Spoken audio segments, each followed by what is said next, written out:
तो नाना जी हमारे एक प्रसंग सुनाए कि नंद बाबा यशोदा मैया के कोई लाला नाय हतो। तो नंद बाबा ने अपने कुल पुरोहित सांडिल मुनि से कही कि आप हमारे घर एक अनुष्ठान कर दो, जैसे हमारे घर एक लाला है जाए।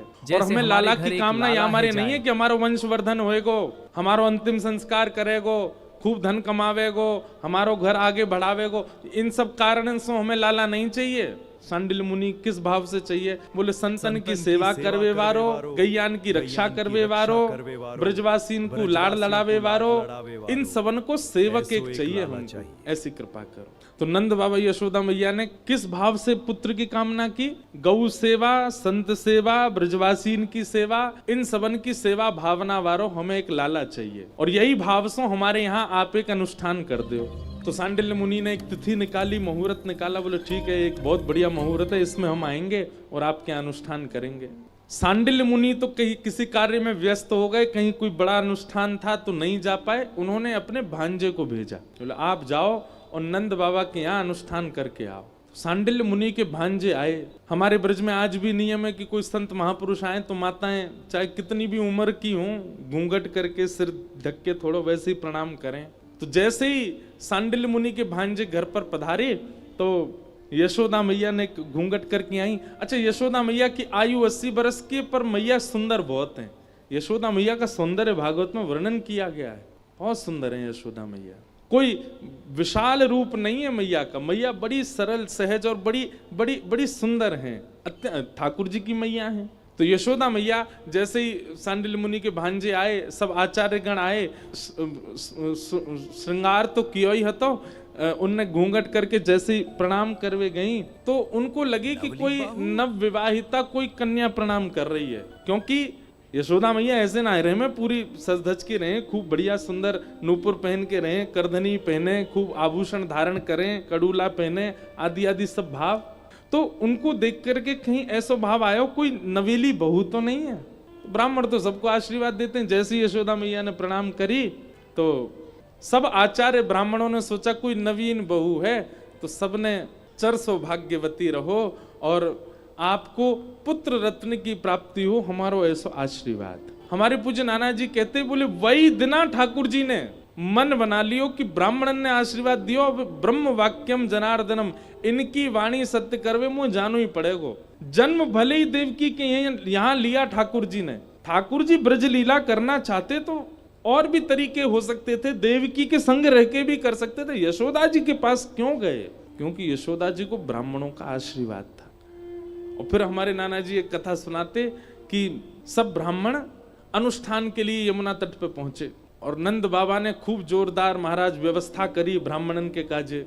बैठवे की उत्तम व्यवस्था, सोवे की उत्तम व्यवस्था, आसन चौकी बहुत सुंदर सब व्यवस्था करी। और एक हलवाई मथुरा को सबसे बढ़िया हलवाई लगा दियो कि चकाचक बना के पवाओ सब ब्राह्मणन को। रात्रि में सोए सब ब्राह्मण। जैसे ही सुबह उठे, यमुना स्नान करके संध्या वंदन करके सब ब्राह्मण बोले हाँ भैया सब लोग बाल भोग पा लो, और बाल भोग पावे के बाद अनुष्ठान में बैठेंगे।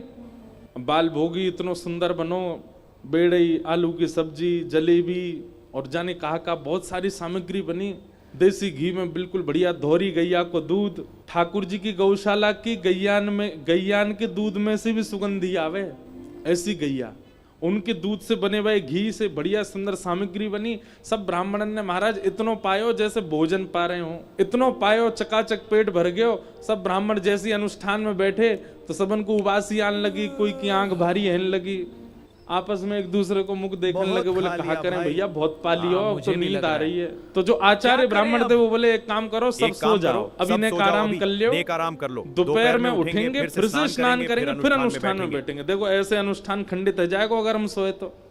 सब ब्राह्मण बोले हाँ जी काम बढ़िया, एक आध घंटा थोड़ा आराम कर लेने, भोजन पच जाएगा फिर करेंगे अनुष्ठान। सब ब्राह्मण तान दुपट्टा सो गए। थोड़ी देर बाद जब उठे, स्नान ध्यान करके सब तैयार है करके जैसे ही अपने अपने आसन पर बैठे, सोई रसोईया ने आवाज दे दी, बोले राजभोग तैयार है क्यों, सब ब्राह्मण देवता आ जाओ। सब ब्राह्मण बोले भैया अनुष्ठान तो शुरू है, जान दे ये भोजन पहले शुरू है को है। बोले नेक नेक पालियो फिर अनुष्ठान बैठ जाइयो। अब जहाँ नाश्ता भोजन की तरह बना था तो भोजन कैसा बना होगा। सब ब्राह्मण बोले चलो थोड़ी थोड़ी दो दो रोटी पालें फिर करेंगे।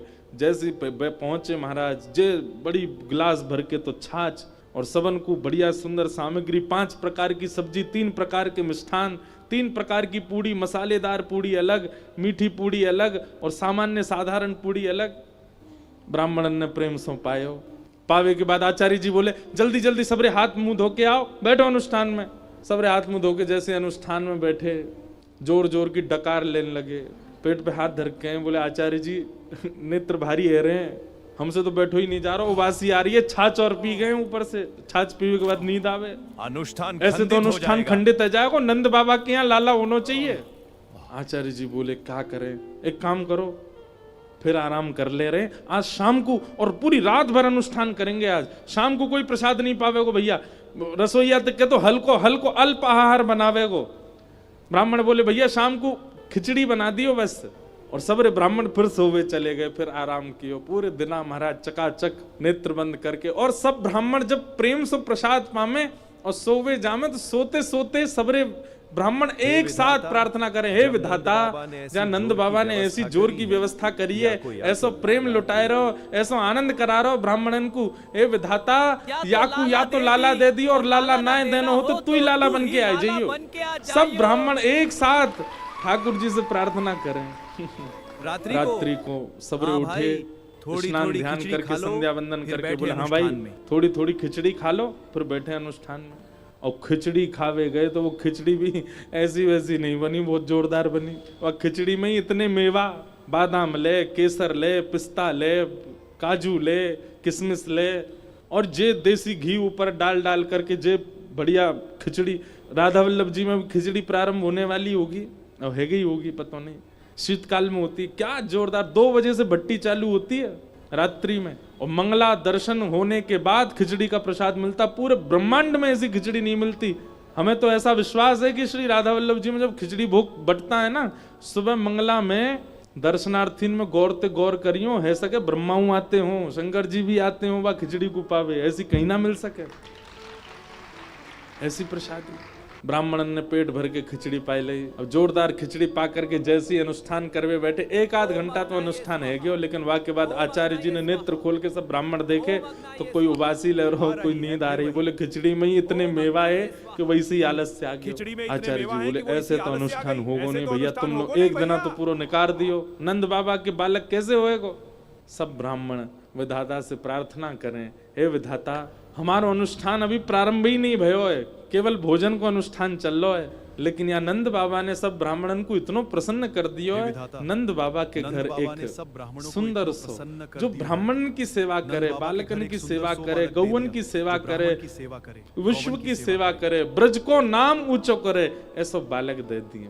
हमारे पूज्य नाना जी कहते उन ब्राह्मणों के प्रेम भरे ठाकुर जी की प्रार्थना से श्री ठाकुर जी इतने रीझ गए, जन्मे ब्रज में आए देवकी मैया के यहाँ, चाहते तो सारी लीला का विस्तार वहीं कर सकते थे, लेकिन ब्राह्मणों की वाणी को सत्य करने के लिए ठाकुर जी यशोदा जी के पास आए, नंद बाबा के पास आए, और 11 वर्ष 56 दिन तक उन्हीं के लाला बन के रहे।